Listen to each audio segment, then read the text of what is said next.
ඒව තමයි ගැහිලි. දංගස් පවා පෙරලනවා ගහනකොට. පෙට්ටි බ්‍රිගේඩ් එක කියන එක නැති වෙන්න ගැහුවා. ගොඩාක් දුරට මේ මැරෙනවා පේන්නේ නැහැ. LTT දෙකට කැඩි එක. ඒ කියන්නේ කොහොම ගන්න විදියක් නැහැ. ගන්න ඉස්සරලා මම එම් කරලා ඉවරයි. LTT කාරය ඇහිනවා. මේ අපට තේක හදලා දෙන කෝපල් අරන් ගිහිල්ලා එතනින්. එයාගේ ඩිෆෙන්ස් එක කඩලා හරි ආපහු ගේනවා කියන එක චේතනාවක් මං හිතට ආවා. දුන්නේ නැහැ ඔලුවක් උස්සන්න දුන්නේ නැහැ ගහගෙන එම්ම ගියා. LTT තියා මොකෙන් අරන් ගියත් මගේ චේතනාව තිබුණේ අර කෝපල් මං ආපහු ගේනවා මේතෙන්ට ආපහු කියලා එක. බංකරේ පිලාසුලේ කෝපල්ගේ බොඩිස් එක තිබුණා. හැම පැත්තෙම මුහුදෙම වට වෙලා තියෙන්නේ. එක පාලමයි තියෙන්නේ තාලයට කියන ගමට යන්න පාලමකින් තමයි යන්න තියෙන්නේ. මං කිව්වා මේක පොඩ්ඩක් හෙලවෙන්න ගහන්න ඕනේ මේ පැත්ත. මේ පැත්ත දෙදරන ටිකක් ගහන්න නෑ. ගහන එක ගහන්න ඕනේ ඇද හැලෙන්න කියලා මං කල්පනා කරලා පොඩ්ඩක් දැනෙන්න ගහන්න ඕනේ මේක කියන එක. පාන්දර බැස්සා ගැහුවා කියන්නේ ඒක ඒව තමයි ගැහිලි. ඒ කියන්නේ කතා කරලා ගහන්න කියලා හිතුණා මං කතා කරලා ගහන LTT එක. ඒක විතරයි අපේ තිබුණ. ගහුවා LTT එක පෙට්ටි බ්‍රිගේඩ් එක කියන එක නැති වෙන්න ගැහුවා අපි 8 දෙනාගෙන්. පෙට්ටි බ්‍රිගේඩ් එක නෑ කියන්නේ දංගස් පවා පෙරලනවා ගහනකොට. අපේ කමාන්ඩෝස්ලා කිසිම දෙනෙක් ඒ බයිපෝඩ් බිම තියලා ගහන්නේ නෑ. ඔක්කොම ගහන්නේ ස්ටෑන්ඩින් තමයි ගහන්නේ.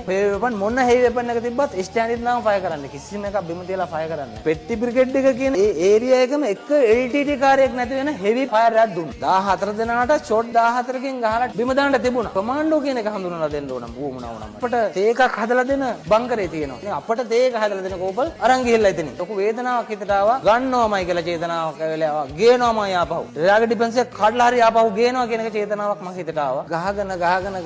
ගහගෙන ගියා කිසිම නවතිල්ලක් නැහැ. ෂොට් එකක් මගේ හිතට ආවේ. මගේ වෙපන් එක පය වෙනවා නම් LTT දැකලා LTT එක පය කරන්න ඉස්සෙල්ලා මගේ පයර් එක එෆෙක්ට් වුණා නම් LTT එක නැගිටින්නේ නැහැ. දුන්නේ නැහැ ඔලුවක් උස්සන්න දුන්නේ නැහැ.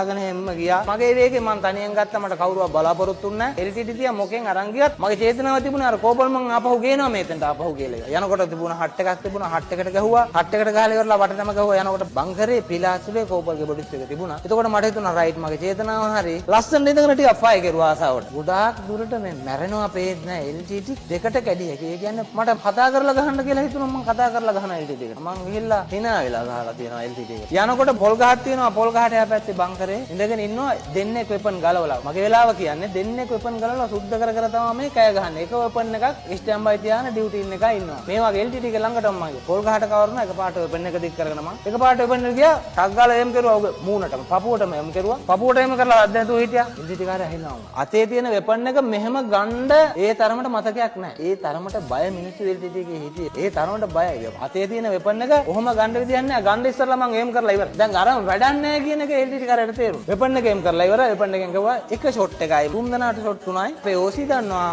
මිනිහා බහලා ඉන්නේ. කොයි වෙලාවෙ හරි දැන් ඔට්ටු වෙනවා කියන අනිවාර්යෙන්ම දන්නවා.